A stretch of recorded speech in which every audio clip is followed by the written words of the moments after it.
Hay gente que dice que la segunda etapa de Joan Laporta como presidente del Barça está siendo muy polémica. Pero cuidado, que nadie olvide que sus primeros años al frente del club culé también dejaron algún que otro episodio digno de hacer mención. En este sentido, el que más puede hablar seguramente sea Dani García Lara, exjugador del Real Madrid que llegó al Barça con la máxima ilusión, pero que tuvo que aguantar cómo Laporta le hacía moving y le dejaba como un pesetero a ojos de la afición culé. Te has quedado de piedra, ¿verdad? Pues te recomiendo que te pongas cómodo y prestes atención, porque lo que te voy a contar a continuación no te va a dejar indiferente. Bienvenido, como siempre, a las historias de Venom. Antes de meternos de lleno y contarte qué fue lo que ocurrió exactamente entre Dani García Lara y Joan Laporta, lo primero es descubrirte cómo llegó al Barça y por qué su caso generó tanta polémica. Dani nació un 22 de diciembre de 1974 en una localidad catalana llamada Cerdanyola del Vallès, y sus inicios en este deporte fueron muy similares a los de otros futbolistas de la zona. Al principio estuvo jugando en las categorías inferiores del club de su pueblo, el Montflorit de Cerdanyola, para acto seguido ingresar en el DAM, una de las entidades más relevantes en lo que a fútbol base se refiere en el territorio catalán. Esto ocurrió cuando Dani apenas tenía 12 años, pero ya apuntaba maneras. De hecho, en infantiles, García Lara ya empezaba a mostrarse como un niño con gran capacidad física y buenas condiciones como delantero centro. En él estaban depositadas muchas de las ilusiones de un DAM que, tras acudir a la disputa del Campeonato de España cadete, celebrado en la capital de España, vio como el Real Madrid ponía los ojos en su joven estrella. Sí, has oído bien. Nuestro protagonista no dio el salto ni a la cantera del Español ni a la del Barça, sino que fue el club blanco,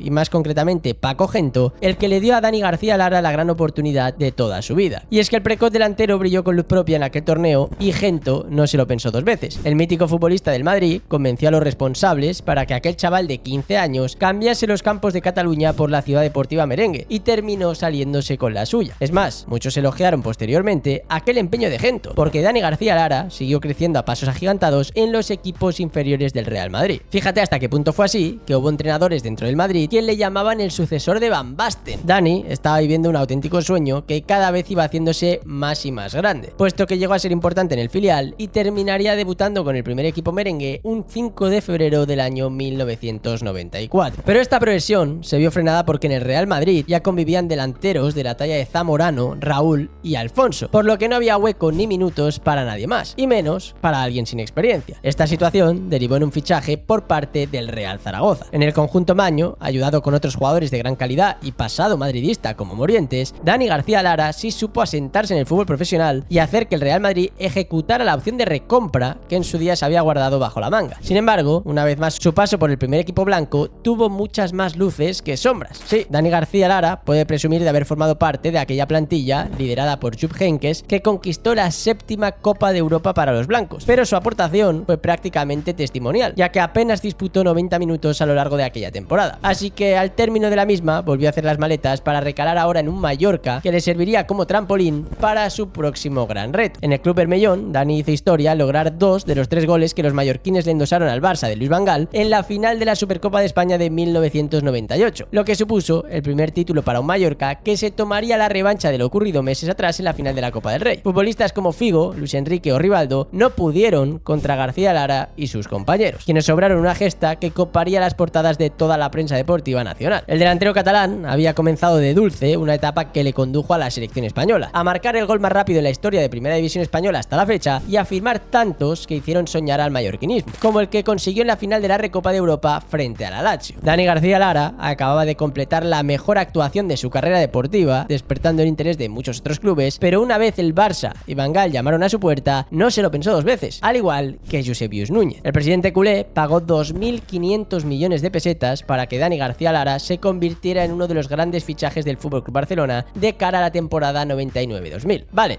ahora ya conoces cómo llegó el delantero al Barça. Hay que ver las vueltas que da el fútbol. Dani García Lara pasó de ser la perla de la cantera del Real Madrid, avalada por Paco Gento, a ser una de las incorporaciones más ilusionantes del Barça de Eusebius Núñez y de Van Gaal. Ver para creer. Y bueno, toca seguir y meternos de lleno en la oscura etapa de García Lara como jugador azulgrana. Y prepárate porque vienen curvas. Eso sí, antes de nada, dale like al vídeo y suscríbete al canal. Así me ayudas a seguir creciendo y a contarte cada vez mejores historias. Continuemos. Tras su paso fugaz y poco exitoso como madridista, madridista, Dani García Lara, tenía ante sí la oportunidad de ser importante en un equipo grande y no la quiso desaprovechar. Es más, en su primer año como barcelonista lo hizo tan bien que puso en duda la continuidad en el once inicial de un intocable como Kluivert. Pero todo esto cambiaría a continuación, cuando la llegada de nuevos delanteros y las continuas lesiones hicieron que su rendimiento tocase fondo, hasta el punto de vivir un auténtico calvario en la temporada 2003-2004, ya con Joan Laporta como presidente del Barça. Antes de encarar la que sería su última temporada como jugador del Barça, Dani García Lara ya sabía perfectamente que necesitaba irse del Camp Nou si quería que su carrera como futbolista continuase en lo más alto. Por eso, cuando el Valencia de Rafa Benítez mostró interés en él, quiso hacer todo lo posible por recalar en la entidad che, pero se topó con la negativa de un Barcelona que no estaba dispuesto a dejarle ir a un rival directo, puesto que el Valencia en aquellos tiempos era uno de los clubes más relevantes del fútbol español. Esto provocó que Dani García Lara continuase como culé y fuera testigo de excepción de la llegada a la presidencia de un Joan Laporta que, junto con la aprobación de Rijkaard, le comunicó que no contaba con él. Fueron meses muy duros para el delantero ex del Real Madrid, que vio cómo era apartado del equipo y completamente discriminado. La situación llegó a coger tan mal tinte que García Lara terminó denunciando al Barça en enero de 2004 al considerar que estaba siendo víctima de un acoso psicológico y moral por parte del Barça en el ejercicio de su profesión. Su caso terminó en los juzgados y la prensa deportiva copaba páginas y páginas de periódicos hablando del tema. Finalmente, antes de que se celebrase el juicio, Dani García Lara y el club llegaron a un acuerdo mediante el cual ambas partes se desvinculaban y el futbolista pudo recalar de nuevo en las filas de un Real Zaragoza, con el que acabaría ganando la Copa del Rey, curiosamente frente al Real Madrid. Así fue como Dani García Lara pudo dejar atrás el episodio más negro de su vida profesional para seguir con una carrera que le llevó a pasar por el Español, sin pena ni gloria, el Olympiacos griego, un equipo turco y el modesto Rayo Majadahonda, que en aquellos tiempos jugaba en tercera división. Estos fueron los últimos pasos como futbolista de un Dani García Lara que contempló atónito como en julio de 2004, meses después de irse del Barça, Joan Laporta quiso disculparse por lo mal que se había portado con él. Eso sí, en ese momento, el mandatario culé no lo hizo a la cara y en persona, sino que su disculpa fue de forma indirecta mediante una declaración pública en distintos medios de comunicación. Seguramente, esta fue la gota que colmó el vaso de un Dani García Lara que jamás ha escondido la poca simpatía que tiene por Laporta. El exdelantero del Barça nunca ha evitado hablar de lo mal que se le hizo pasar el que también es actualmente presidente del combinado catalán. Solo basta con navegar un poco por internet para ver decenas de declaraciones de García Lara señalando a Laporta, aunque posiblemente la más bestia tuvo lugar en marzo de 2023, mientras se sinceraba en una entrevista a la periodista Cristina Bea, de Relevo. En aquel momento reconozco que le tuve odio a Laporta. Era de esas personas que en el lenguaje macarra decías que no me lo encuentre, porque me hizo mucho daño. Con el paso de los años, y además tenemos un amigo en común, me lo encontré una noche y él me pidió disculpas, que se arrepentía de esa situación. Lo hizo público y yo se lo agradecí. Pero eso no exime ni quita la responsabilidad que en ese momento él tuvo. Y yo puedo aceptar esas disculpas, pero hay cosas que no puedo perdonar. No porque mi persona no quisiera perdonarle, sino porque me hizo tanto daño que yo eso no lo puedo olvidar. Y por cierto, Dani García Lara no solo tuvo roces serios con Laporta, también los tuvo con un Luis Van Gaal, que fue quien le trajo para el curso siguiente decirle que no contaba con él y que le ponía a jugar porque no tenía a nadie más. Surrealista. La verdad que el entrenador neerlandés siempre ha dado mucho de qué hablar, y si no, que le pregunten a los futbolistas argentinos, especialmente a Messi. Si no sabes de lo que te hablo, te aconsejo que vayas a ver el vídeo que te dejo en las tarjetas. Eso sí, antes de hacerlo, quiero que me respondas a algo. ¿Crees que Laporta se pasó 3 pueblos con Dani García Lara? ¿Lo conocías? ¿Piensas que su pasado madridista tuvo algo que ver en todo esto? Te leo un comentario. Y si te ha gustado el vídeo, no olvides suscribirte y darle like. Y si te interesa seguir la actualidad del Barça, te invito a seguir también el canal del Spider Culé. Gracias por verme, recuerda que esto no es nada sin ustedes y nos vemos en próximos vídeos aquí, en las historias de Venom.